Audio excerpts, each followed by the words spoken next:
brain, there's a cerebrum, cerebellum, and brainstem. Cerebrum is the largest part of the brain. When you look at the brain, what you're looking at is the cerebrum, this big area here. And that's about 83% of the brain volume. And there is a big groove which separates the two hemispheres, and that's called the longitudinal groove or the longitudinal fissure. And when you look on the surface of the brain, you see that there are some folds and there are some grooves. The folds are called gyri, and the groove is called a sulcus, or the plural is sulci. So what's the purpose of these grooves and the folds? The whole idea is to increase the amount of surface area. So that's why you have all these folds in the brain. Now, the second most important region is called the cerebellum. This is the cerebellum here, and that's about 10% of the brain. However, that contains about 50% of the neurons in the brain. So this cerebellum part is very important, and it is situated here. It's in the posterior cranial fossa. So if you look at the medial aspect of the brain, you can see something more. You can see there's a little stalk here, which is called the brainstem. And it contains three areas: the midbrain, the pons, and the medulla. And the two hemispheres are connected together by a highway, because information has to pass from one side of the brain to the other side, and it passes through this little connection in the middle, and that's called the corpus callosum. So corpus callosum is the information highway between the two hemispheres of the brain. And when you look at the brain, on the surface, it's gray in color, and that's what we call the gray matter. And deep to the gray matter is the white matter. And there's a big difference between the gray matter and the white matter. The white matter is made of axons and myelin. That's why it's white in color. Myelin is white in color. Myelin means white. So white matter is white in color due to the presence of myelinated axons. The gray matter does not have any myelinated axons. So if you look at a neuron, the neuron has got a cell body, and the neuron has got the axons. So the gray matter is composed of cell bodies. Okay? So that's something I told you to write down. So today I want you to write down: gray matter contains cell bodies and dendrites. White matter contains bundles of myelinated axons. That's the big difference between gray matter and white matter. This is not important. I'm going to skip this one. Meninges is the protective membrane of the brain. It consists of three layers: DAP, dura mater, arachnoid, and pia mater. And there are two spaces. Below the dura, you have the subdural space. And below the arachnoid matter, you have the subarachnoid space.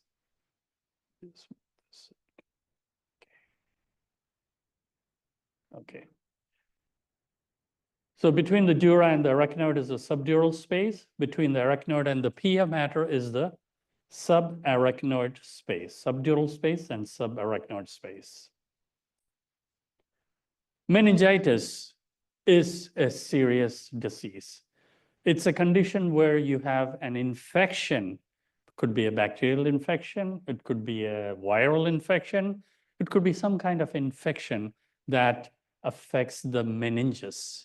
So the covering of the brain becomes inflamed. And the important thing is that you should recognize the signs.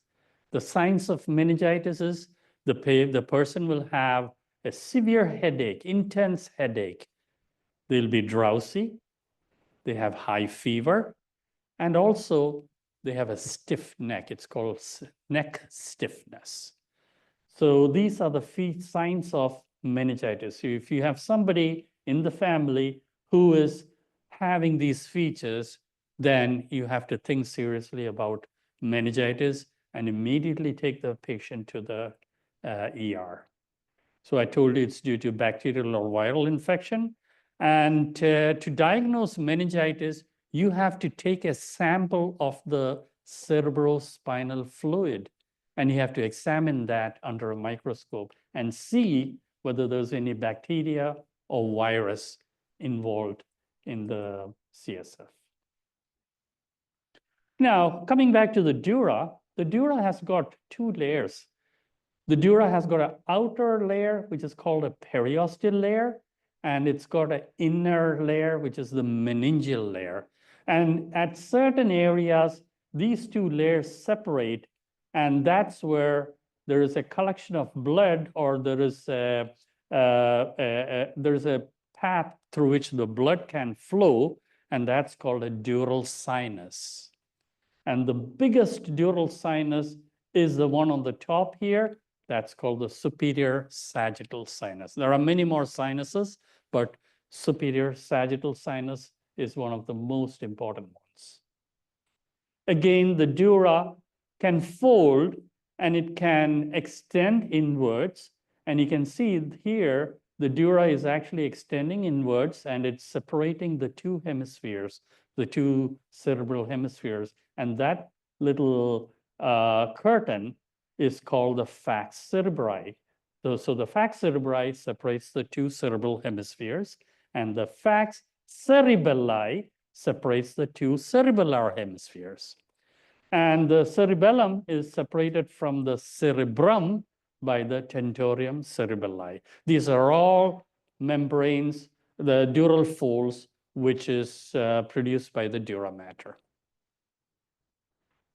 Again, inside the brain, there are some fluid-filled cavities. They are called the ventricles. There are two lateral ventricles, which are here, and there is a third ventricle, which is here, and there's a fourth ventricle here, and they're all interconnected. And what flows through the ventricles? The cerebrospinal fluid, otherwise it's called the CSF. So CSF is the fluid which is going to flow through this ventricles. So from the lateral ventricle, it passes through the interventricular foramen, reaches the third ventricle, which is here, and the third ventricle is connected to the fourth ventricle, and from the fourth ventricle, it goes through the central canal of the spinal cord. So in the spinal cord, we learned that there's a central canal. When we're looking at the cross-section of the spinal cord, in the middle, there's a little hole, and that's where the cerebrospinal fluid is going to flow. So from the brain, it flows into the spinal cord. So this is the flow of the cerebrospinal fluid. So the cerebrospinal fluid, if you look at it, it's a clear fluid. It fills the ventricle. It surrounds the brain, and it is produced in the choroid plexus. So here you can see some blood capillaries, and there are some cells here called the ependymal cells. These cells produce the CSF. So it's the ependymal cells which produce the CSF, but the tissue is called choroid plexus. Now, why do you need cerebrospinal fluid? You need it because there is something called buoyancy. It protects the brain, and it is giving the brain buoyancy. What do you mean by buoyancy? Anybody? Making it lighter. So if you are standing in water and somebody who is heavy, you can easily lift them, whereas you may not be able to lift them when you're on land. Okay? That is called buoyancy. So the brain's weight is reduced because it's covered by this cerebrospinal fluid. And that's a major thing. So that's called buoyancy. Again, it gives protection. So if you hit somewhere, the brain is not going to come and crash against the skull because there is a protective layer of cerebrospinal fluid. Again, the brain is actually going to be surrounded by this. So if there's any waste material or electrolytes which are produced by the brain, they can be removed, they can be flushed away by the cerebrospinal fluid. So it really regulates the chemical environment of the brain. Okay, so it's got some major functions. Okay, let's look at the brain, the blood supply of the brain. The brain is a very small organ compared to the many organs in the body. It contributes only 2% of the body weight, but it receives about 15% of the blood supply. That means it's got a very high blood supply. Why? Because the brain is a very active tissue. It needs a lot of energy. There's a high demand for ATP. There's a high demand for glucose. It is when the brain is functioning, it consumes a lot of energy. So this energy has to be provided. So it needs a lot of oxygen. It needs a lot of glucose. So that's all coming through the blood supply. And if you have a 10-second interruption of blood supply, you can lose your consciousness. If you have a 2-minute interruption, you're going to have a significant neural impairment.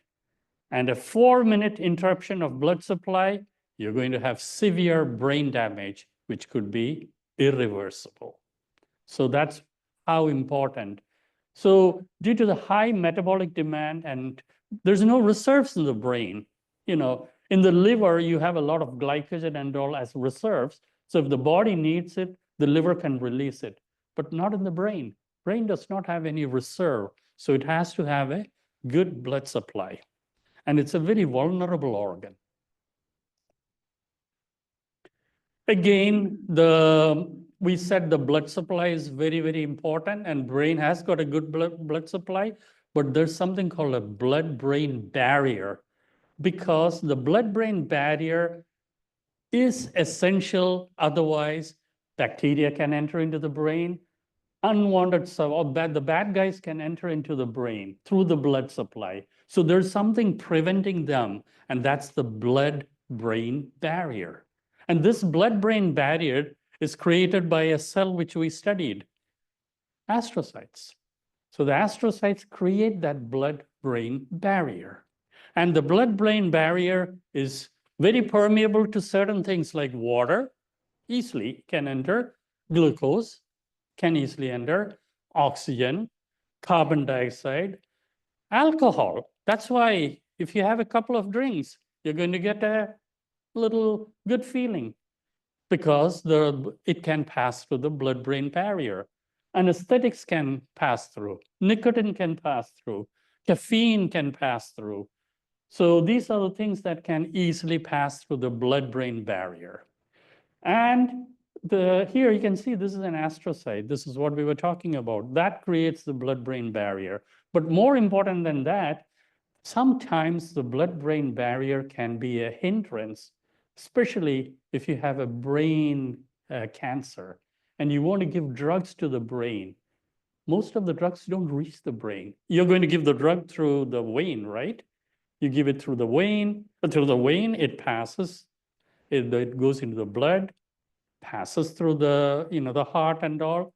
And we want it to reach the brain, but it doesn't reach the brain because there is this blood-brain barrier. So that's a major hurdle in getting drugs into the brain. So it's good and it's bad. And what is a stroke? Stroke is when there's an interruption of blood supply to the brain. And if it's over 4 minutes of interruption, you're looking at a very serious damage. And stroke usually occurs after the age of 65. In 2/3 of the cases, it's after the age of 65. and it's the second greatest cause of death after coronary artery disease, like a heart attack or cardiac arrest. Let's have a look at the brainstem. So you can see here, the brainstem has got three parts. Let's start from the bottom. This is the medulla. Medulla oblongata. That's the lowest part of the brainstem. And after that, it is the spinal cord. So it's a very small, the brainstem is a very small area, but very, very important because it contains vital centers. What are the vital centers of the body? The cardiac center, the center which controls the heart rate, the respiratory center, that controls the respiration. There is the vasomotor center. It controls the blood flow, regulating how much blood should go to the brain, how much should go to the kidney. All this is regulated by the vasomotor center. And also, all the tracts the body passes through this area. So it is a major, if you have a damage here, all the connection between the brain and the rest of the body is going to be lost. So that's very, very important. The next part is called the pons, just above the medulla. You see the pons. It's like a little bulge, and the pons is connected. Behind the pons, or behind the brainstem, what is this structure? Cerebellum. This is connected to the cerebellum by some connections called cerebellar peduncles. And the pons, and this is another, this area is transmitting all the tracts, sensory tracts, motor tracts, and also it contains some respiratory centers called the pneumotaxic center and apneustic center. But just remember, those are the respiratory centers. Above the pons is the midbrain. That's the most superior part of the brainstem. And this is the area where you can see the aqueduct. This is the midbrain. That's the aqueduct. In the pons area is the fourth ventricle. This is the fourth ventricle. This is the aqueduct. And the aqueduct connects the fourth ventricle to the third ventricle. So the third ventricle is here. Okay? And the midbrain contains what is known as the superior colliculi and the inferior colliculi. So you can see this is the superior, where is the superior colliculi? Okay, it's not marked here. Anyway, it doesn't matter. So this is the area where you can see the superior colliculi and inferior colliculi. So it should be somewhere in this area, the superior colliculi and all. And I told you last week the superior colliculi is important in the visual reflex. So if you see a flash of light, you suddenly turn. That is because of your superior colliculi. And the inferior colliculi is connected to the auditory reflexes. You hear a sound, and then you turn. Why? Because that's a reflex. It's called the auditory reflex. And that is controlled by the inferior colliculi, all in the region of the midbrain. Another thing I want you to know is that there's something called the reticular formation. And this is now becoming very, very important. And it's got connections with a lot of the brain areas. These are webs of gray matter. I told you the gray matter is on the outside, but inside the white matter, there are small areas of gray matter, and reticular formation is one of them. It is responsible for the sleep-wake cycle. That's the reason why you go to sleep in the night, you wake up in the morning, okay? So cerebellum, what's an important function of the cerebellum? Equilibrium and muscle coordination. So, and we discussed that there is a gray matter and the white matter is like a tree, and it's called the arbor vitae. One area which I didn't talk about is the diencephalon or dencephalon. Diencephalon is a region of the brain. It lies right above the brainstem. So it is consisting of three areas: thalamus, hypothalamus, and epithalamus. So it's like a thalamus is like a gateway to the brain. All the if you imagine, like if you it's like a bus depot. That's where you want to enter into a city, you go to the bus depot, you can catch a bus to go anywhere. Or if you're coming from another state, if you go to New York, you go to the bus depot there, you get down at the bus depot, that's where all the buses come into. So that's what the thalamus is. It's the gateway to the cerebral cortex. All the sensory signals synapse in the thalamus. So the thalamus will look at all the signals coming from the rest of the body, the sensory impulses, there are pain impulses, there is temperature, hot, cold, all these things coming. Thalamus filters it and sends the important signals to the brain. And I'll tell you where it goes to the brain. We'll reach there in a few slides. Hypothalamus lies below the thalamus. Hypo means below. So hypothalamus is lying below the thalamus. So this is the hypothalamus here. This is the thalamus here. And you learned all this in the lab, but now it's more theoretical. The importance of the hypothalamus is that it attaches to the pituitary gland. So this is the hypothalamus. It attaches to the pituitary gland, and it controls the pituitary hormone production, which is very important for homeostasis. Like, for example, the hormone production, it controls the pituitary hormones control metabolism, reproduction, stress responses. The posterior pituitary is very important for labor contractions, lactation, for water conservation. And also, hypothalamus is the area for all the autonomic effects. Autonomic means it controls all your visceral activities, like the heart rate, your digestion, your blood vessels. All this is controlled by the hypothalamus, and they are called the autonomic effects. Thermoregulation, the temperature control, food intake, water intake. When you're thirsty, what happens? The hypothalamus will monitor the osmolarity of the blood, and when it goes below a certain osmolarity, it will stimulate the antidiuretic hormones in the pituitary, and it will tell the body to conserve water, diuretic hormone, which means it prevents diuresis. Diuresis is passing water. You're not urinating anymore. You're conserving the water. So hypothalamus has got a huge role in the body. A small area, major role. Epithalamus, that's where you see the pineal gland. This is a pineal gland here. And the pineal gland is the organ that releases melatonin. And melatonin is what makes you go to sleep. That's another thing about the sleep-wake cycle. That's why if you're jet lagged, you can take melatonin. When you take melatonin, it will make you feel sleepy, okay? Because in the night, when you're about to sleep, what's happening? The pineal gland is going to secrete melatonin. Melatonin is going to influence your brain, shut off your brain, make you go to sleep.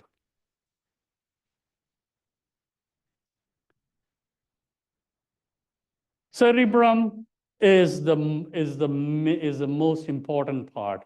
It is a seat of memory, seat of thought, judgment, motivation. And also, it is the area where you have sensory perception. And also, all the motor activities start from the cerebrum. I told you it's separated by a longitudinal groove, and it's connected by the corpus callosum, and it's got 5 lobes. Let's have a look at the lobes. There's a frontal lobe, which is this part here in the front. This is the frontal lobe. And the frontal lobe is separated from the lobe behind that. That's the parietal lobe. And that's separated by the central sulcus. So this is a parietal lobe. And then At the very back, you have the occipital lobe. On the sides, you have the temporal lobe. And if you pull the temporal lobe and the frontal lobe inside, you can see another lobe called the insula. So the brain has got 5 lobes, okay? We said the frontal lobe is involved in higher functions like thinking, planning, judgment, all those things. And at the back of the frontal lobe, there is a sulcus. Sorry, there is a gyrus called the precentral gyrus. This is where all the motor signals start. You want to walk or you want to move your hand, it's all starting in that precentral gyrus here. In the parietal lobe, there is a gyrus there right in the front that is called the post-central gyrus. And this is where all the sensation reach. If you have pain, temper, hot, cold, all these things, all the sensory information reaches the post-central gyrus. Okay. Occipital lobe, we said, that is where all the visual impulses reach. That's the retina, the optic nerve. Finally, it ends up in the occipital lobe. That's where the visual center is. Temporal lobe is where the hearing center is. So your auditory nerves, we talked about the vestibulocochlear nerve, right? The cochlear nerve is the part that carries the auditory impulses. It carries all these impulses to the temporal lobe. And the insula plays a big role in taste and the visceral sensations. So if you look inside the white matter, what's happening there? We said the gray matter is where all the processing happens. White matter is full of tracks. It is white because why is it white in color? Myelin. It is axons covered by myelin. That's why it's white in color. And what are they? They are tracks. They carry the information. The gray matter is where the processing happens. It's composed of neurons, okay? The soma, the cell bodies. That's the gray matter. The white matter is taking the information to various areas. So you have nerve tracks. The white matter is composed of nerve tracks. So the 3 types of tracks, which I want you to know, commissural tracks are the tracks which pass from one side to the other. And we learned about one major commissural tract. Which is that? Corpus callosum. Corpus callosum connects the 2 hemispheres, right? So that is a major commissural tract. That's the highway. That's the I-95 of the brain. That's how impulses move from the left side to the right side. And again, there are association tracts. These are the tracks which connects the different regions of the brain. See, one area is connected to the other. The brain is not like, okay, I'm doing this job, everybody stay out of it. No, it's not like that. It's a collaboration. So you have association, you need all these association tracts. And then there are projection tracts, which takes impulses right from the sensory area or the motor area and connects it to the spinal cord. So it has to go from top to bottom also. These tracks run, and we learned about all these tracks, the corticospinal tracts, the spinothalamic tract. We learned about a few tracks, important tracks, and they are these projection tracts. So we talked about gray matter. We said that's where all the neural integration is happening. And the gray matter is on the outside. Is there any gray matter inside? Yes. There is also scattered areas of gray matter inside. And one important area is the basal ganglia. Basal ganglia are clusters of gray matter, which are seen inside. And it is actually an area where there's a lot of motor control. And I'll talk a little bit about that in a But before, let me explain. So the basal ganglia contains three nucleuses, the caudate nucleus, which you can see here, and there is a putamen, which is here, and there's a globus pallidus. These are all parts of the basal ganglia. And there's another group of gray matter, which is called the limbic system. That's what you see here. I'll show you another picture. This is the limbic system. Limbic system is the center for emotions. That's where our emotions flow from. That's the limbic system. It contains three parts, the hippocampus. Hippocampus is also involved in long-term memory. So what we need now is we need a lot of memory, right? Especially for the exams coming. So hippocampus is very important. Amygdala is another part of it. So this is the amygdala. You can see this little bulge here. That's the amygdala. That's the area for processing emotions. And cingulate gyrus is another area. That is the gyrus right above the corpus callosum. So this is the limbic system. So how do you measure, just like EKG, if you have a heart problem, you can order a EKG. In the brain, you will order a EEG, otherwise known as a electroencephalogram. So EEG, when it's measured, you can see different types of waves. So there are basically 4 types of waves. You have an alpha wave, which is when somebody is awake, but is not concentrating and relaxing. That's an alpha wave. Beta wave is when there is concentrated cerebral activity. Now you are in beta wave. If I take an EEG, you guys are learning now. You're listening to the lecture. You're trying to understand. So that now you're in a beta wave situation. Theta wave is when you're drowsy. And delta wave is when you're in deep sleep. So those are the 4 types of wave you see in an electroencephalogram. So what happens? What is sleep? Sleep is a temporary state of unconsciousness from which you can wake up. Okay? It's not full unconsciousness. It's a temporary state of unconsciousness. Is sleep good or bad? It's good. Why? It gives up time for the body to recoup. Also, there's one important thing. There is something called REM sleep and non-REM sleep. REM sleep is an active state of sleep. You're actually sleeping, but your brain is very active at that time. Sometimes your heart rate will be racing. Okay, you may be breathing fast. So this is the REM sleep. And that's the time when you strengthen the memories. And when you say memory, memory is always a reinforcement of the synapses. Memory is simply the connection between the neurons. Your neurons reconnect and the synapses are consolidating. That's what memory is. Now you're trying to remember. Tomorrow, when you revise it, what's going to happen is that all those synapses are going to be reinforced.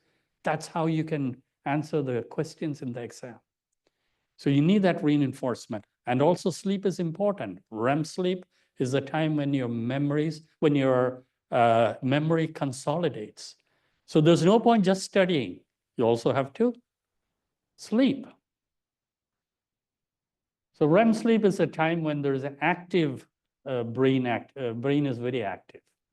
Cognition means the mental process by which we acquire and use the knowledge.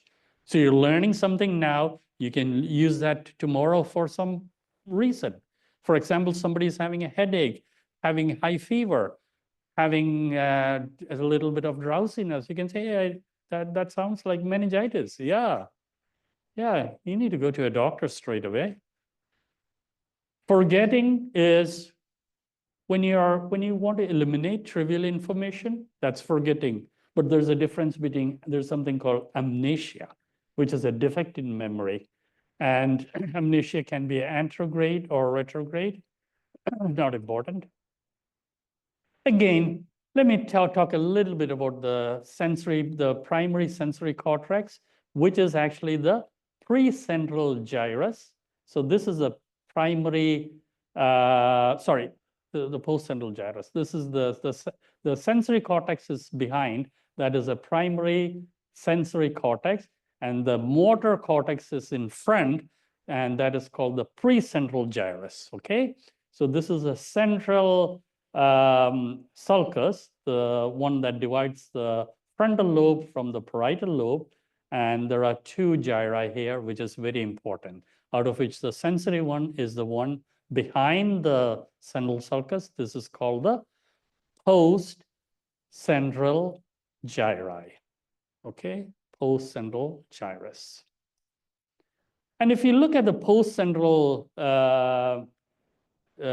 gyrus, you're going to see something called the sensory area of the brain.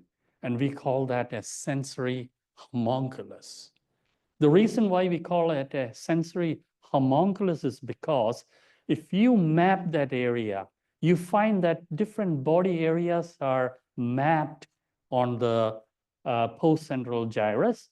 And if you map it like this, you can see some areas have got high representation. So here you can see that the tongue, face, mouth, all these areas have got a huge amount of representation. Hands. If you want to feel something with your eyes closed, you can go and touch it and feel it because your hand has got a lot of sensory potential. Okay, so that's the sensory homunculus. And this would be a representation. It looks like a person who's lying down on the top of the brain, but it gives a very good idea about how much. The face and the fingers have got the highest amount of representation. Similarly, the motor is controlled by this gyrus here called the primary motor cortex or the precentral gyrus. And this, again, if you look at the precentral gyrus and if you map it, you can see this is how it is going to be mapped. And you can see the face has got the largest, and the hands has got the very large amount of representation. Special senses. We were in that chapter last week. What are the special senses in the body? Hearing, vision, taste. Yeah. One more. Olfaction. Smell. Yeah. Vision, your center is the occipital lobe, right? Hearing, which lobe? Temporal lobe.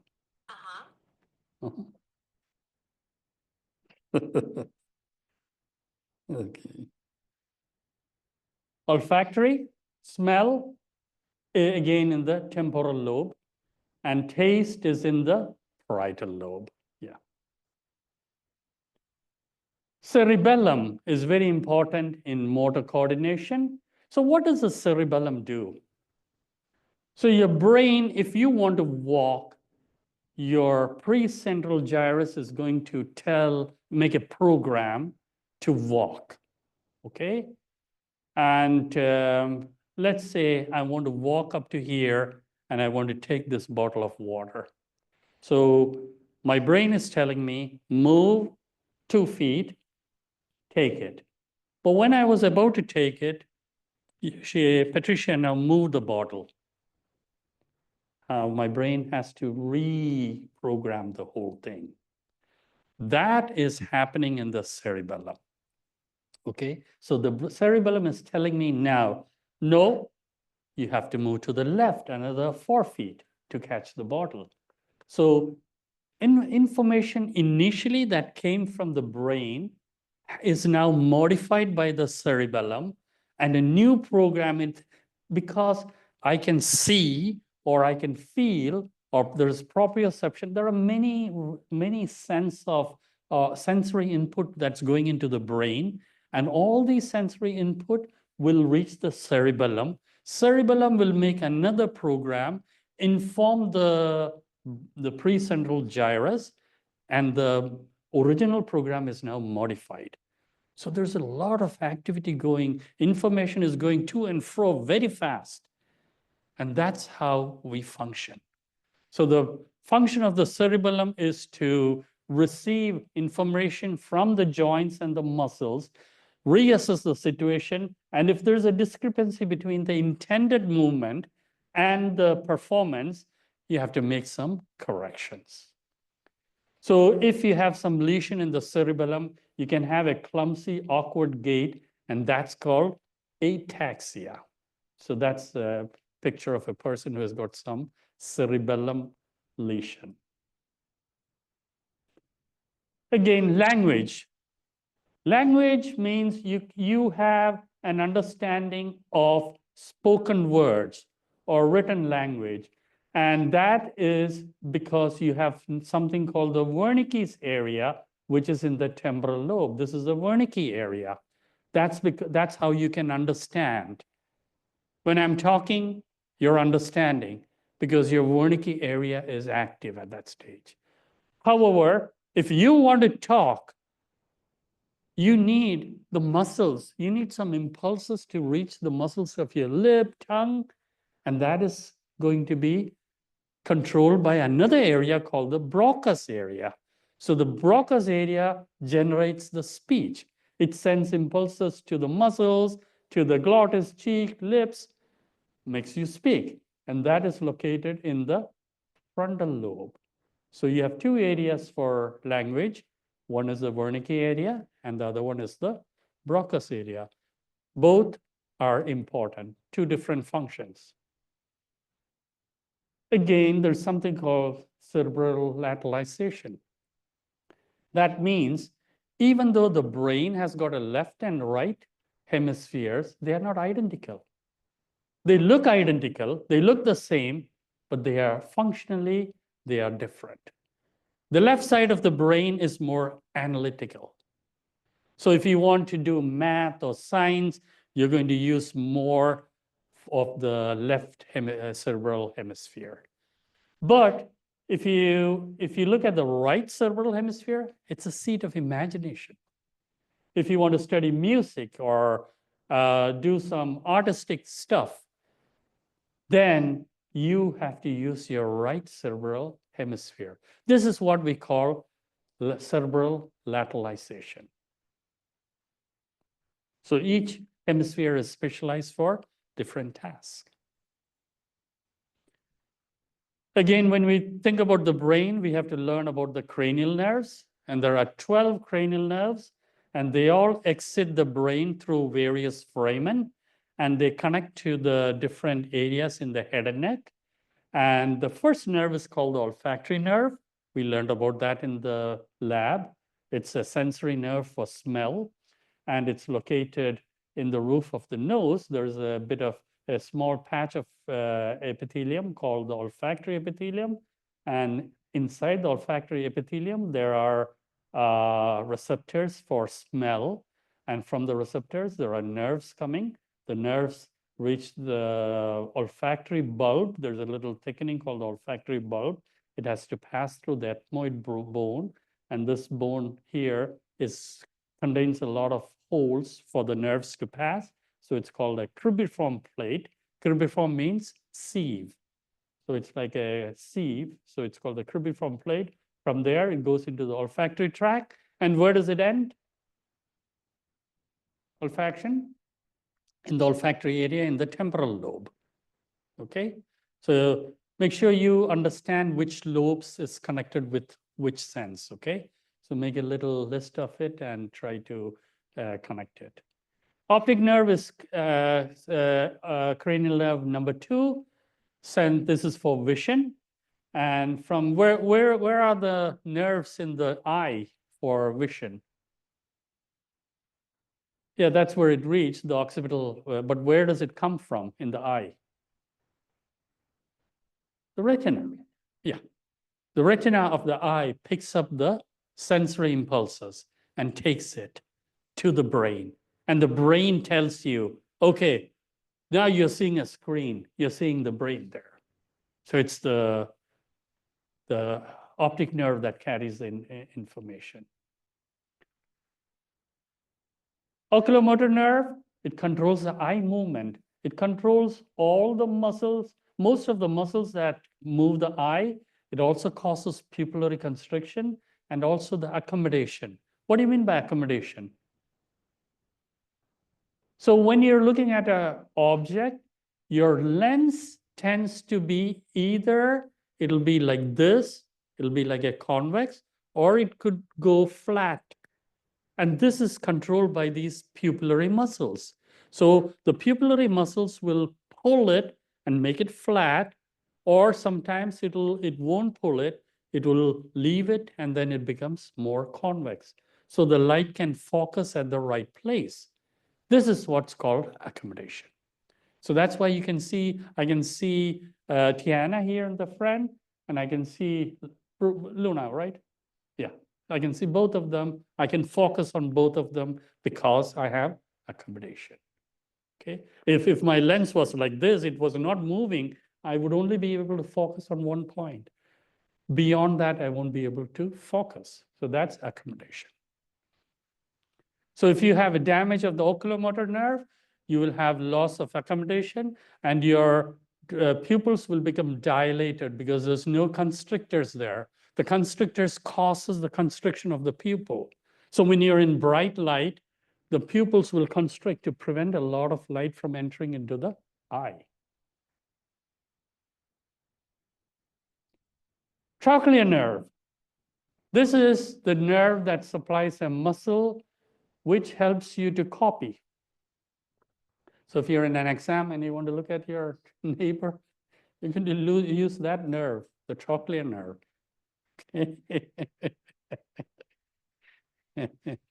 So if you want to look at the tip of your nose, also it's the same thing. You can use it for cross-eyeing and looking at the tip of your nose. It's called the copying muscle, and it's the nerve is the trochlear nerve. Trigeminal nerve is the nerve that supplies the face. It's got 3 divisions. That's why it's called trigeminal. There's a V1, V2, and V3. Abducens is another nerve for eye movement. So eye is controlled by 3 nerves, 3, 4, and 6. Okay, so it is but the abducens nerve controls only one muscle. That's the lateral rectus muscle, which turns the eye laterally. Okay, we talked about the trochlear nerve controlling, that's a copying muscle. That's the one that it turns laterally and down. That's how you can see your neighbor's answers. Okay, this one turns it laterally. This is the abducens. All the diagrams are self-explanatory. And then you have the facial nerve. Facial nerve supplies the facial muscles. So it divides into 5 branches. So if you get a diagram like this, without showing you the muscles, this is the facial nerve. So it divides into 5 branches. So if you put your hand like this on your face, like this is how the branches are. And the top one is called the temporal branches, zygomatic branches, buccal branches, mandibular, and cervical branches. This is how it divides into 5 branches, supplies the 5 areas, supplies the muscles from top to bottom, called the facial muscle. And if there's a damage to this, you have a facial paralysis. Vestibulocochlear nerve, we learned about that. Vestibular part is for equilibrium. Cochlear part is for hearing. Okay, so this is the vestibulocochlear nerve. Glossopharyngeal nerve is a nerve which supplies the swallowing muscles. So you want to swallow, this is very important, but it's got one more function. It also brings taste from the back of the tongue. Vagus nerve is a nerve with extensive distribution. You can see that this is one of the nerves which carries most of the parasympathetic fibers. We'll be talking a little bit about the parasympathetic fibers. if we have time today. Otherwise, we'll finish it in the next class. But these are the parasympathetic is what controls the heart, respiratory system, the digestive system, urinary functions. All the visceral function is controlled by the parasympathetic fibers. And vagus nerve is the nerve that carries all these nerve impulses. Accessory nerve is a nerve that supplies the muscles of the neck, and hypoglossal. Glossal means tongue. Hypoglossal nerve supplies the tongue. So if you have damage to the hypoglossal nerve, you won't be able to talk properly. Okay, so this is the end of the brain. We had a quick look at the brain. We have a bit of time, so we can actually go into the next topic. Let's look at it. Oh, no.